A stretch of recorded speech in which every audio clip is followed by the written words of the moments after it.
Ada lebih dari 17 mata pelajaran yang ada di sekolah. Ada juga puluhan mata kuliah yang disediakan di bangku perkuliahan. Dari banyaknya mata kuliah atau mata pelajaran yang kita pelajari, sayangnya ada 3 skill yang tidak diajarkan oleh guru maupun dosen.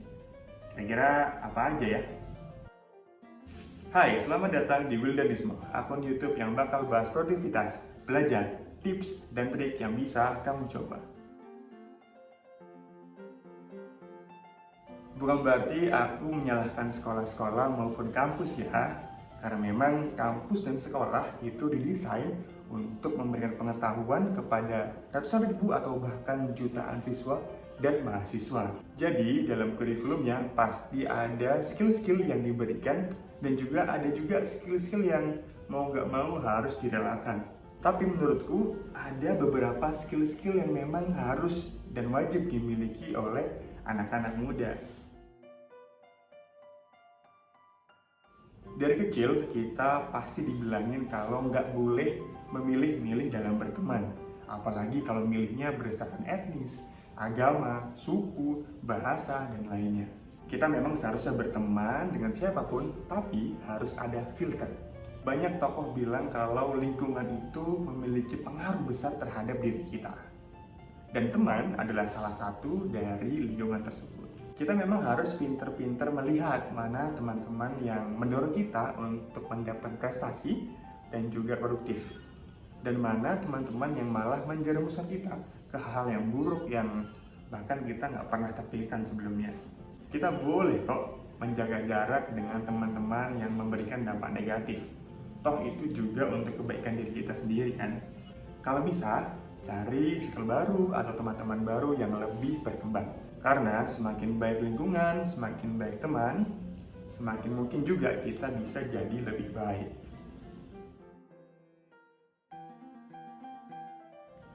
Ya, kalau mau belajar fashion ya tinggal ambil jurusan fashion kan? Bukan. Fashion di sini maksudnya adalah bagaimana kita bisa menyesuaikan pakaian yang kita kenakan dengan situasi atau kondisi yang ada. Memang pakaian bagus itu relatif banget. Ada yang bilang celana slim fit itu bagus dan keren. Tapi ada juga orang-orang yang bilang kalau celana baggy itu lagi tren dan sangat digandrungi oleh anak-anak muda. Bukan itu yang penting. Yang penting adalah bagaimana kita bisa menyesuaikan pakaian dengan konteks yang ada. Kayak misalnya kalau pernikahan kita bisa pakai batik atau pakai jas. Atau mungkin kalau meeting di perusahaan kita juga bisa pakai jas yang rapi. Pernah sekali waktu salah satu temanku masuk kuliah dengan baju yang nyentrik dan juga aut-autan. Pakai baju takwa, celana jeans, sepatu futsal, dan tas gunung. Bayangkan saja bagaimana rasanya menjadi dia. Kalau memang belum memahami fashion dengan baik, kita bisa loh lihat inspirasi keren di Pinterest atau di Instagram. Bisa juga lihat YouTube yang bahas fashion atau pakaian, kayak Harry Hess, Teaching Man Fashion, atau juga Wendy Street. Nah, menurutku skill satu ini memang penting banget. Apalagi jarang banget ada sekolah maupun kampus yang ngasih tahu gimana cara ngatur keuangan. Akhirnya ada banyak anak muda yang boros, yang susah menabung, atau bahkan uangnya habis sebelum waktunya. Padahal semakin dini skill ini dimiliki, semakin bagus juga pengaturan uang kita di masa depan. Karena kita sudah bisa mengatur sejak muda uang mana yang harus disimpan dan uang mana yang harus dibelanjakan. Gak mau kan jadi orang yang boros dan ngabisin duit tanpa menghasilkan. Oke, terus gimana cara biar kita bisa ngatur uang dengan baik? Sebenarnya banyak banget loh metode atau cara dalam menabung.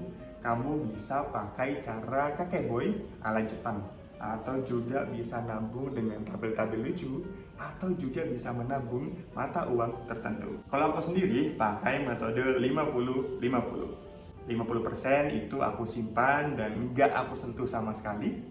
Sementara 50% ya aku gunain buat jajan, buat belanja, atau keperluan sehari-hari.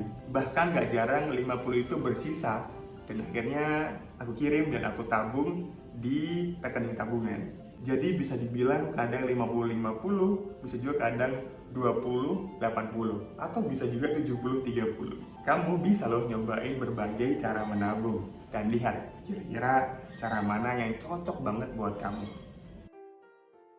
Oke, jadi itu tadi 3 skill penting yang jarang banget atau bahkan nggak pernah diajarkan di sekolah. Mungkin teman-teman juga punya pengalaman atau skill yang berbeda kan? Jadi jangan lupa buat tulis komentar kira-kira skill apa yang perlu dimiliki oleh anak muda.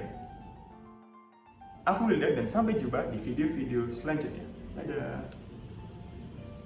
Kalau konten ini bermanfaat, jangan lupa buat subscribe.